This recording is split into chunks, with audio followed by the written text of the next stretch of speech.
would be the thoracic cavity. And then the thoracic cavity contains the lungs, which are wrapped around by the pleural sac.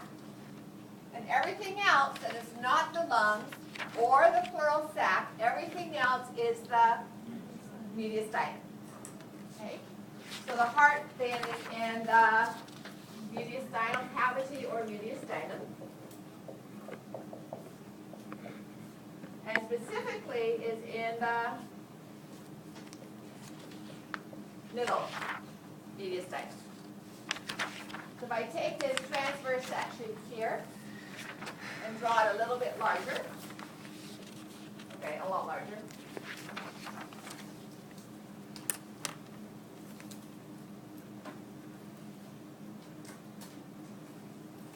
Here would be the sternum. And we have our skeletal muscle and ribs around here. The lungs.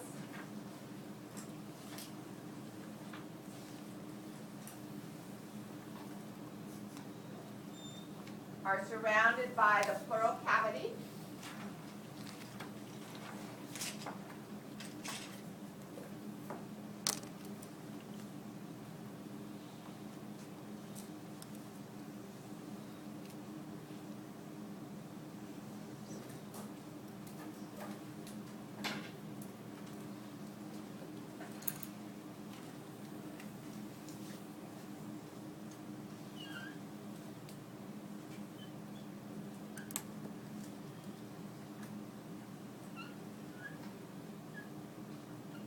So everything that is not lung or pleural cavity is mediastinum.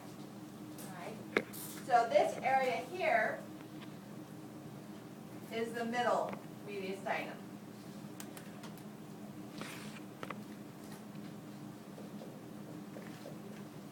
And it's going to have the heart. And the heart is going to be surrounded by the pericardium. And pericardial cavity. Between the heart and the sternum, and there's really not as much room as I gave it, is the anterior mediastinum. Okay? And there's not a lot there. If it's a large thymus, you may find the thymus in the anterior mediastinum. But typically there's not a lot there. So we have the middle mediastinum has the heart, anterior mediastinum will share the thymus with the superior mediastinum.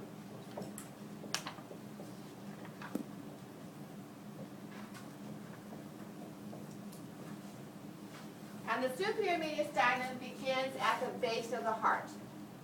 So the base of the heart is actually the superior surface of the heart. The heart is shaped like a pyramid.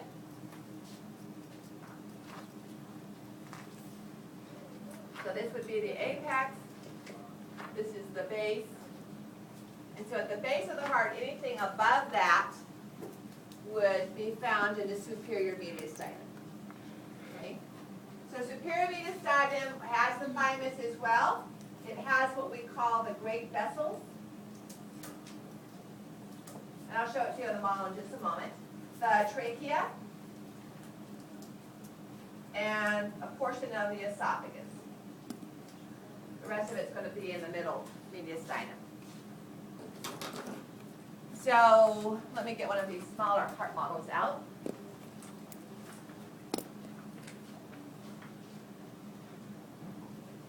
So this is anatomical position, and we'll talk about the borders of the heart in a moment.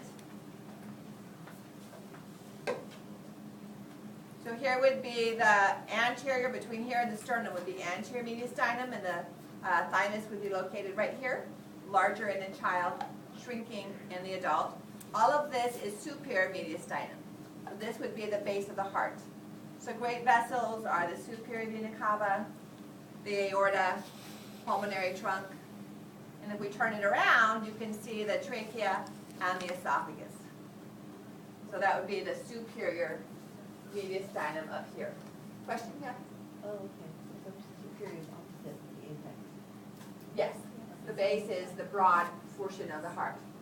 Then we have the posterior mediastinum.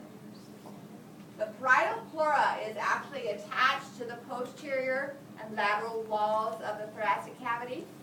But if you were to strip that off, you would have, if you remember from 430, the sympathetic chain ganglia running down either side of the vertebral bodies and the intercostal nerves and vessels running between the ribs. That's what we find in posterior mediastinum. So it's really a potential space. If you strip the parietal pleura off the back of the thoracic cavity, that's the posterior mediastinum.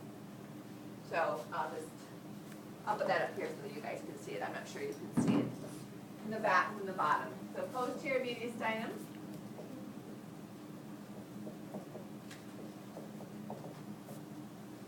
We have the sympathetic chain and intercostal vessels and nerves.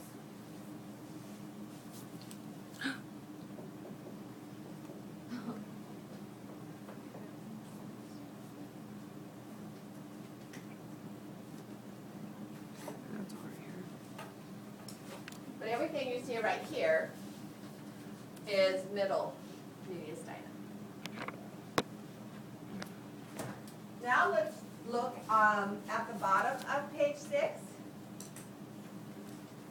the borders of the heart. Can I erase this here?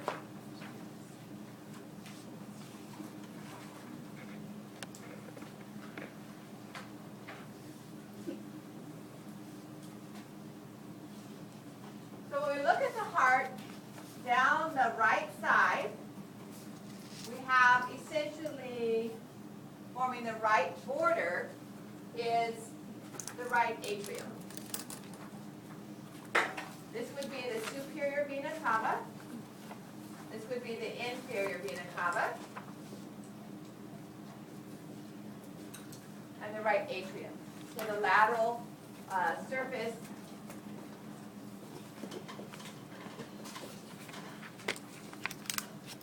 would form the right border. So again, the heart models on their stands are in anatomical position. So superior vena cava and inferior vena cava line up almost in a straight line. You're not seeing very much of the inferior vena cava because the rest of it is below the diaphragm in the abdominal cavity. You only see about an inch or so of it in the ventral cavity, okay, where it passes through the diaphragm. And then the apex is this pointed area here. And so the apex and the inferior border rests on the diaphragm.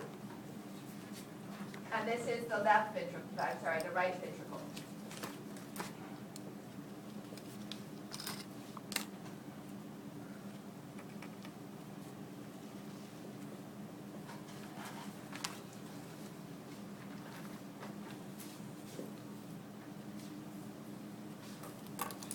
Passing down at a diagonal across the heart here is a groove containing arteries and veins known as the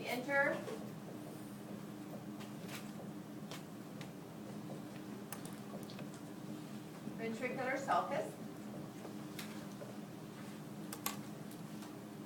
So all of this is right ventricle, and you see about a third of the left ventricle.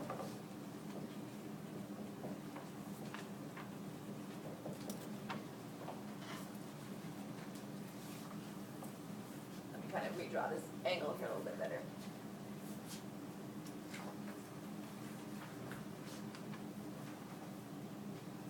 So most of the anterior surface, so when you look at the heart in the anatomical position, this would be the anterior surface, and most of it is right ventricle. You're going to see a little bit of the left ventricle. Okay? And you're going to see just a tiny part. We call this little, this looks like an earlobe or a little cauliflower. It's called the auricle. It's only a small part of the atrium. And that's really all you're going to see of the left atrium is a bit of that auricle. Okay?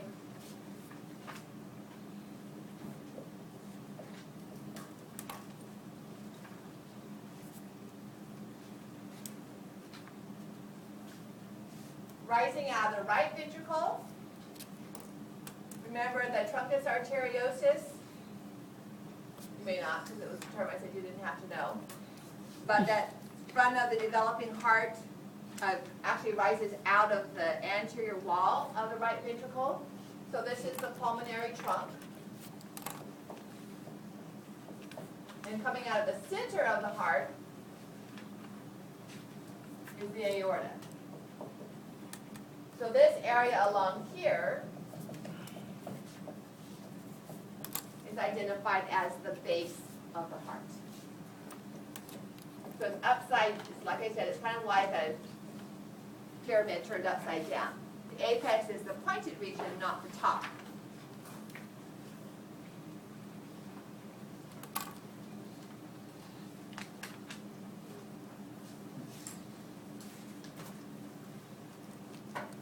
Now let's look at the layers of the heart.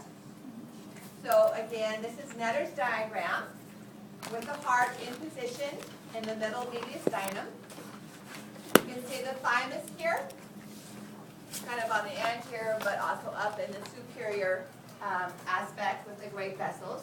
And the heart is wrapped around with the pericardial cavity. So the pericardial cavity wraps around the heart. It's also in the mediastinal cavity, but the heart is not in the pericardial cavity. I don't care what your book says. So if you take a big fluid-filled bag of water, which is the pericardial cavity, you wrap it around yourself, what's in that bag? The water. You're surrounded by it, but you're not in it. Okay, and that's the way the pericardial cavity actually works. Let me go grab the large heart that shows a pericardium, because our little hearts that we dissected don't have them on it, and I'll show you the actual pericardium, and then we'll discuss its components.